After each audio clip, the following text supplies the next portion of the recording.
Hello, welcome. You probably know me as Show Me Your Mask on TikTok, but you can call me Birdie here. So, I generally, for the most part, not always, but for the most part, am educating about the history of residential schools in the United States and as well as Indigenous led climate activism.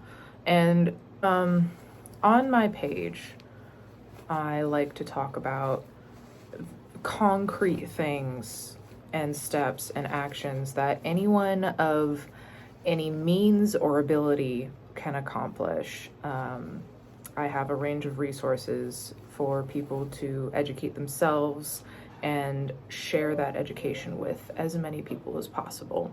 I'm going to try and create more long form content here on YouTube to go more in depth on the subjects that I have been covering over on my TikTok channel. I do think that these subjects absolutely need to be gone into more in depth. So, with that in mind, we can get started. As always, I have additional resources on my petitions and links page. But the main thing that I want people to take away from my content is that there is hope when it comes to the very overwhelming scope that is climate change.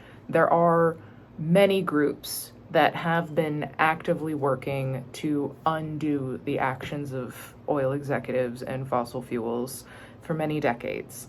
And there are things that we know work and things that we know don't work. And I will do my best to try and break them down as much as I can.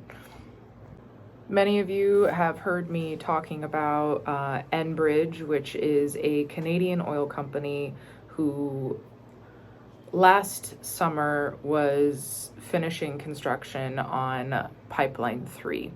Of course, they were building it on Indigenous lands, and it has since leaked 3 or 4 times in just this year alone. And Enbridge has a habit of building on Indigenous lands as well, because not only are they building in Minnesota, but also Michigan and Texas, all on Indigenous lands. Interesting. So despite public outcry from not only water protectors, but also government officials, Enbridge refuses to listen and really only has profits in mind. They will cut every single corner. They will pay off as many police officers as it takes in order to further their mission to profit off of the destruction of the environment as well as put people at risk. If you would like to help the water protectors who are currently facing off with Enbridge right now, you can do so via, again, my petitions and links pages. The climate action section will have multiple groups that are currently going up against Enbridge, because we need to remind Enbridge at every turn possible that they are unwelcome. But Canadian oil companies, as well as the Canadian government as a whole, has quite a long history of not treating Indigenous people well at all. So there's that. But what I am happy to see is all of the divestment movements that are coming out against the banks that are financing these fossil fuel projects. So that brings me to my favorite subject, fossil fuel divestment, which of course I will have resources linked in the description. So fossil fuel divestment, the basic premise of it is for you to identify what of your assets might be linked to fossil fuel projects, and then remove your assets from those institutions. So banks like Chase, banks like the Royal Bank of Canada, there are many, but these banks have some of the highest investments in fossil fuel projects. So with that in mind, we take out our money and move them into either credit unions or banks that have pledges to not put your money into fossil fuels. And that leads to my favorite number ever, which is the fossil fuel divestment movement has managed to get $40 trillion pledged to be divested from the fossil fuel industry. That's nearly double the US GDP. So this has actually got the oil industry panicking, so much so that they have contacted their besties over at the there's a particular Republican conservative lobbyist group,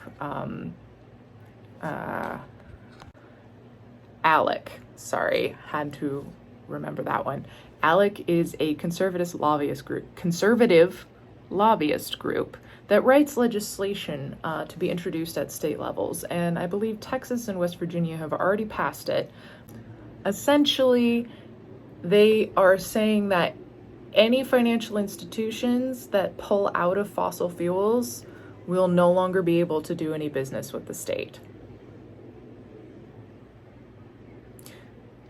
Yeah, I'm not sure how that helps West Virginia or Texas, but I mean, hey, it's they're trying. It has not stopped divestments though. But one group that they absolutely cannot stop from divesting is actually religious institutions. So I believe the Presbyterian Church was one of the largest actually divested recently, citing climate change concerns. So understanding that the church, i.e. the Christian church as an organization, and the fossil fuel industry have a very intimate past, and being very financially linked, knowing that, seeing churches divest from fossil fuels is actually a huge deal and something that we should all be paying attention to. So this is really all I can cover in my first attempt at a long form video. Essentially, divest your assets from fossil fuels.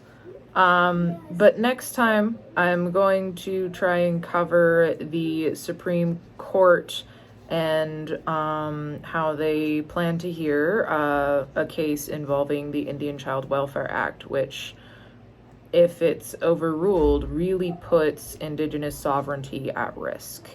So there were a few other cases involving Indigenous sovereignty that had lawyers involved that were backed by oil companies and oil interests.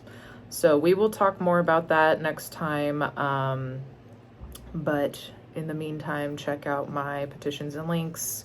You can learn all kinds of things in my climate action section, as well as my residential schools and ICWA section, covering Indigenous sovereignty cases, as well as climate change and climate actions. See you next time.